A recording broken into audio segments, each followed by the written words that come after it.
Good morning, good afternoon, good evening to all around the world. So right now, I'm gonna make is very small batch of pain relief, or it's not a cure, guys. Disclaimer, disclaimer, it's not a cure kasi baka masipa tayo ni YouTube. Disclaimer, it's not a cure. It's just gonna help for arthritis pain and joint pain or whatever, any kind of pain. It's gonna help to ease a little bit because it says don't ever claim that it's a cure. It's not a cure. Disclaimer, it helps to ease the pain, not a cure. Just to make it clear, guys. So, because I have a customer that has allergy of jojoba oil, so I have to replace with safflower. So, that's what I have to use now. And the rest of my ingredients are tamano oil, rosehip oil,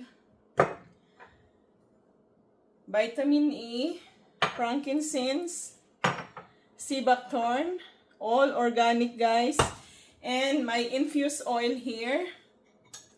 This is the infuse of my different herbal herbs and roots from different countries that I ordered online. It's all organic, and of course there's a dandelion roots and flowers on it, comfrey roots or chamomile, lavender, whatever.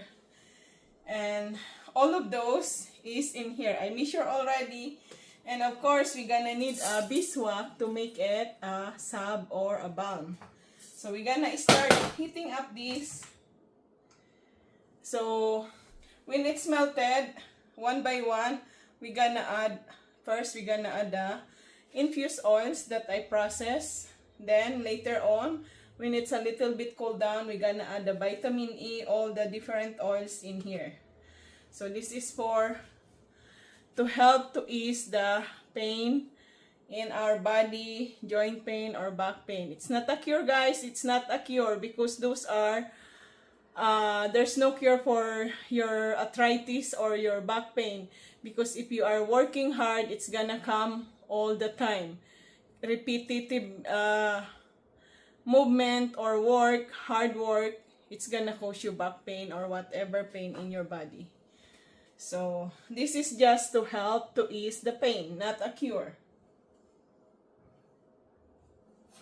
So I'm using this for a small portion.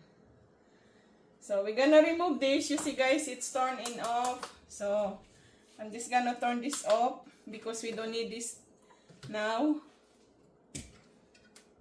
And we're gonna remove this here.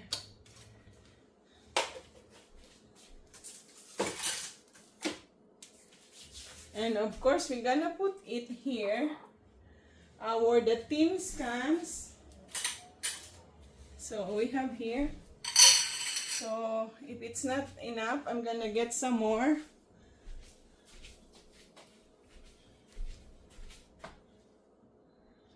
Because I want to be a nice moisturizer on the skin, so we're gonna add shea butter. This is unrefined shea butter.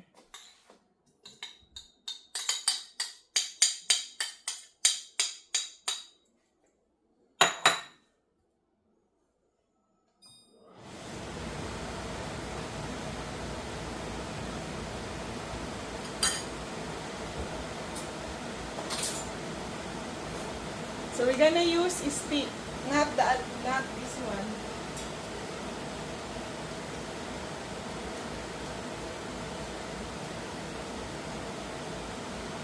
So now everything is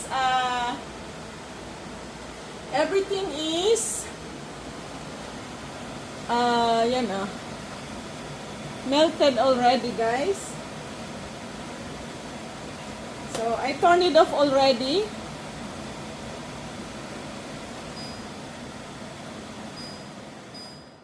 So it's kind of, yeah. The smells, the stinks, guys. I don't like it. So we have to turn it off. Now we add here is the pain relief melted beeswax with shea butter and infused oil. And this is the tin cans I think 19 pieces or 18 pieces, because that's the estimate of 1 kilo or 1,000 grams. This is 1,000 grams in total, guys, including all the oil, sea buckthorn, tamano oil, rosemary, infused oil, beeswax, shea butter, frankincense, essential oil, lavender, and camphor. Oh, still here pala yung ating essential oil. Kasi we have to wait until 45 degrees Celsius before we add the essential oil. So it doesn't disappear the aroma of this frankincense, camphor, and rosemary, and lavender essential oil. Temperature, how much now?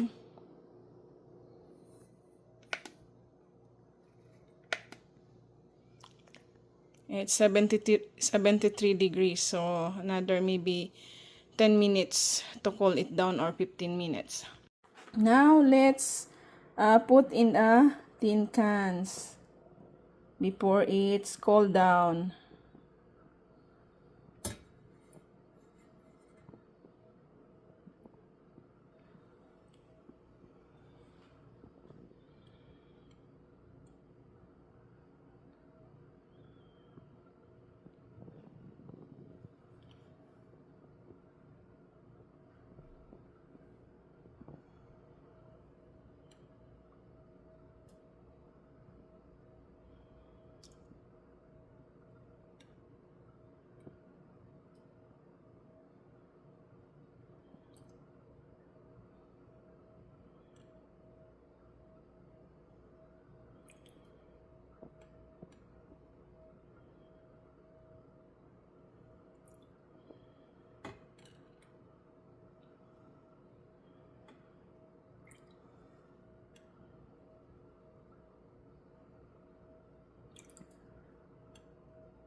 So here you go, guys. We got 20 tin cans, pain relief,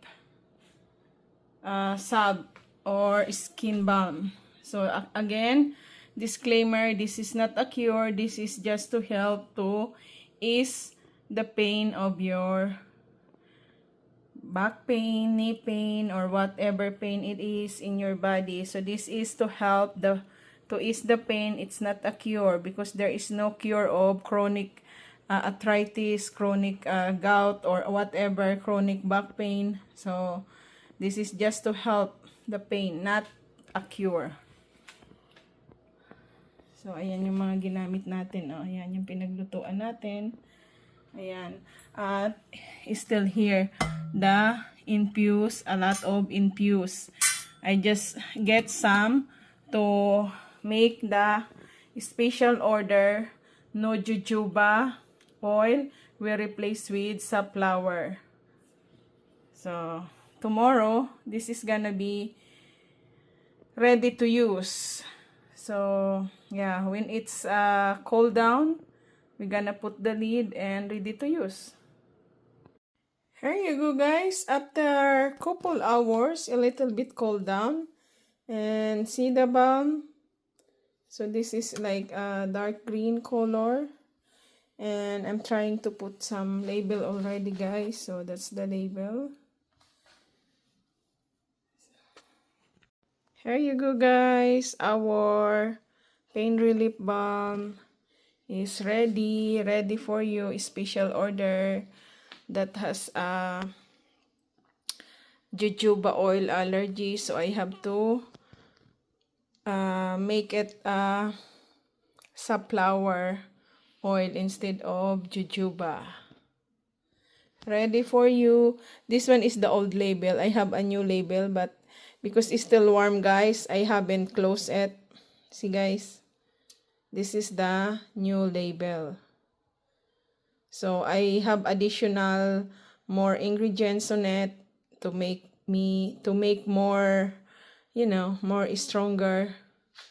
So that's the back label, English and French translation, because we have bilingual here in Canada. That's the requirements when you are making a skincare products. You have to create a label that English with French translation. So yan. This one is the old label, guys. This is the first batch I made. So this is the second batch this July. First batch this July, but it's second batch making of pain relief. Yan.